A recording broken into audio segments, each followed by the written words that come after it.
Uma das coisas mais importantes da vida é você e eu sermos capazes de reinvenção, renovação. E eu gosto demais de lembrar algo que está exatamente nesse livro, Educação, Escola e Docência, que é a importância de nós, professoras e professores, não esquecemos de algo decisivo. Nós lidamos com história o tempo todo, com passado, presente e futuro. A historicidade, como a gente utiliza em filosofia, ela é inerente à nossa tarefa. Por exemplo, há uma frase que às vezes se diz na nossa área que é estranhíssima, quando algum colega diz, os alunos de hoje não são mais os mesmos. Que é uma coisa óbvia. Alguém que diz uma coisa dessa só está demonstrando um pouco de sanidade mental. Doença é alguém que sabe que os alunos não são mais os mesmos e continua dando aula do mesmo jeito que dava há 10 anos ou há 20. Afinal, há pessoas nesse auditório que começaram a dar aula com 16 anos de idade e os teus alunos tinham 5. Aí você fez 20 anos de idade, eles tinham 5.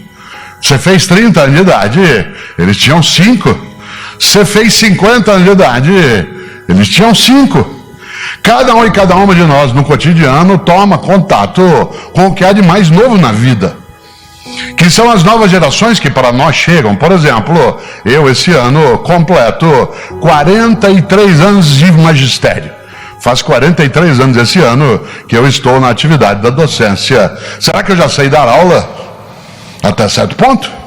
Por exemplo, os alunos que entraram hoje na universidade, não estou falando daqueles que estão na educação básica, mas aqueles e aquelas que entraram na universidade esse ano, que são alunos e alunos de alguns de nós, aqueles que já estão no segundo mês de aula, na área de pedagogia, direito, comunicação, medicina, engenharia, psicologia. Que ano eles nasceram, que estão esse ano na faculdade? 98. Os alunos que estão na universidade esse ano, por exemplo, não entendem por que a preocupação com o fundamentalismo islâmico. Afinal de contas, quando do atentado às Torres Gêmeas, eles tinham 3 anos de idade. 3 anos. Agora eu vou contar uma coisa. Para cada um e cada uma aqui nesse auditório, aquele atentado é memória. Para o nosso aluno é história. Cada um e cada uma aqui lembra onde estava e o que estava fazendo no dia 11 de setembro de 2001, às 8h15 da manhã, terça-feira. Você lembra onde você estava quando vieram te chamar e falaram que estão atacando os Estados Unidos? E você foi olhar na TV e o primeiro avião estava passando dentro. Você achou quando viu o segundo que era reprise, infelizmente não era. Um avião foi jogado no Pentágono. Quando eu era criança, em Londrina, que é a minha cidade de origem, nem um super-homem entrava no Pentágono. Agora até o Donald Trump anda. Cláudia, que morou em Washington, sabe o que significa a segurança em relação àquela estrutura. Já imaginou? Será que eu já sei dar aula? Meu aluno tem a ideia de fundamentalismo islâmico como história. Para você é memória. Ele tinha 3 anos. Olha que coisa interessante, ele não entende direito o debate feito nos Estados Unidos entre o Hillary Clinton e o Donald Trump quanto à questão da imigração. Afinal de contas, esse menino ou menina que hoje está na tua rede de ensino e logo estará, por exemplo, no ensino superior, ele tem uma visão de uma sociedade mais aberta, uma sociedade onde você tem uma convivência que seja mais acolhedora, em que as fronteiras se derrubem um pouco. E, claro, será que eu já sei dar aula? Eu vim agora de São Paulo, que é a cidade onde moro, para cá, e ao vir pela Fernão Dias, imagine, para o meu aluno, Fernão Dias é alguém absolutamente distante. Dom Pedro, então, nem se fala. Embora ele seja mais novo que o Fernão Dias. Mas sabe o que é muito novo para os nossos alunos? Ayrton Senna. Quando ele entra na rodovia Ayrton Senna, para ele é mais ou menos como entrar na Carvalho Pinto.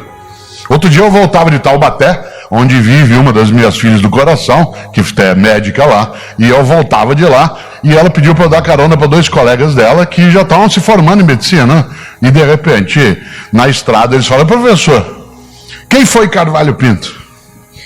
E aí eu disse, olha, foi um governador de São Paulo, foi um homem que disputou eleições, inclusive foi candidato ao Senado, né, em 1974, etc. E eles falaram, fala um pouco sobre Ayrton Senna. Na hora eu achei que era uma brincadeira. A questão é que quando eles nasceram, o Senna tinha morrido já fazia 3 anos. Claro, meu aluno não conhece, ele nem imagina, por exemplo, por que alguns de nós assistimos corrida de Fórmula 1. Uma coisa que ele diz, mas por que nós não temos tradição? Você fala, menino, você está maluco? Como que nós não temos tradição? Nós temos 2 tricampeões e um bicampeão. Mas faz tempo. A última vez que o Brasil ganhou um campeonato de Fórmula 1, isto é, a última vez que a gente viu a bandeira do Brasil balançada dentro de um carro numa vitória, agora em dezembro fez 25 anos. 1/4 de século. A última vez que nós ganhamos o campeonato de Fórmula 1 foi em 1991. Só para vocês terem uma ideia, em 1991, o presidente do Brasil era o Collor, que agora é da Comissão de Ética do Senado. E em 1991, atenção, a União Soviética ainda existia. Era dirigido pelo Gorbachev, um homem que tinha um mapa na testa, um hemangioma. Em 1991, a inflação no Brasil era de 3.000% ao ano. Você comprava um pão de queijo de manhã por um preço, à tarde ele tinha outro. Só 3 anos depois, em 94, com a RV e depois do Plano Real, se segurou um processo que na área de educação escolar era desastroso. Vocês imaginem na gestão pública o que é você lidar com uma inflação hoje de 8%, já é aterrorizante. Imagine com algo que mudava cotidianamente de preço. Em relação a salário, em relação à merenda, em relação a insumo, em relação à construção. A última vez que nós ganhamos o campeonato de Fórmula 1, atenção, não existia carro importado no Brasil. Os primeiros chegaram em 1993. Eram os carros russos, o Lada, Niva. Quem comprou aqui tem até hoje. Porque aquilo é invendável e imprestável. Serve para o cachorro dormir em dia de chuva. Você já imaginou?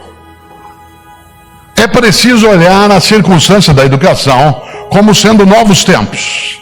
E novos tempos exigem novas atitudes, mais inteligência, mais audácia, mais coragem naquilo que se faz.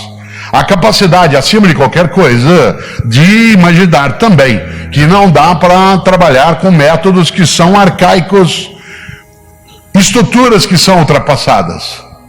Claro que não é uma renovação constante. Quando se fala em mudança, cuidado. É preciso mudar aquilo que está ultrapassado, mas não aquilo que se apresenta historicamente como vitalizado. Exemplo, quando a gente olha o passado, nós precisamos fazer uma distinção. Daquilo que vem do passado, separar o que é tradicional daquilo que é aquilo que não tem mais lugar, porque está anacrônico, fora de tempo, não se aplica. Eu sou professor de filosofia. A filosofia lida com pensamentos que são tradicionais, não são velhos. Platão, Aristóteles, Heráclito, Parmênides. Ou, no campo da educação, o pensamento de Piaget, de Maria Montessori, de Anísio Teixeira, de Fernando de Azevedo, de Florestan Fernandes, de Paulo Freire, de Darcy Ribeiro. São pensamentos que são tradicionais, não são arcaicos. Eles têm o seu lugar. Por isso, eu faço aqui algo que é antigo, mas não é velho. Uma aula expositiva, ela é tradicional, ela não é arcaica. Ela será arcaica quando ela estiver ultrapassada. A ideia da autoridade docente, ela é tradicional, não é arcaica. Autoritarismo é arcaico. A autoridade é antiga. A atenção aos conteúdos é algo que é tradicional na educação escolar. O conteudismo é ultrapassado. Nesse sentido, cuidado. Quando se fala hoje em mudança, cautela com lateral, que é a alteração sequencial de políticas. Aqui as pessoas acabaram de assumir. Há coisas no teu mandato que você quererá manter e precisa fazê-lo, porque elas se provaram. Inclusive em filosofia significa levar adiante, significa ultrapassar, não significa resolver. A palavra resolução, A palavra solução é uma palavra que veio da química, em que você dissolve e conclui. A palavra superar significa levar adiante. Educação escolar pública, ela é uma corrida de bastão. Um governo carrega até determinado tempo, se tem compromisso sério e não compromisso cínico com a área de educação. Leva até determinado ponto que chega, pega e vai adiante naquilo que é correto.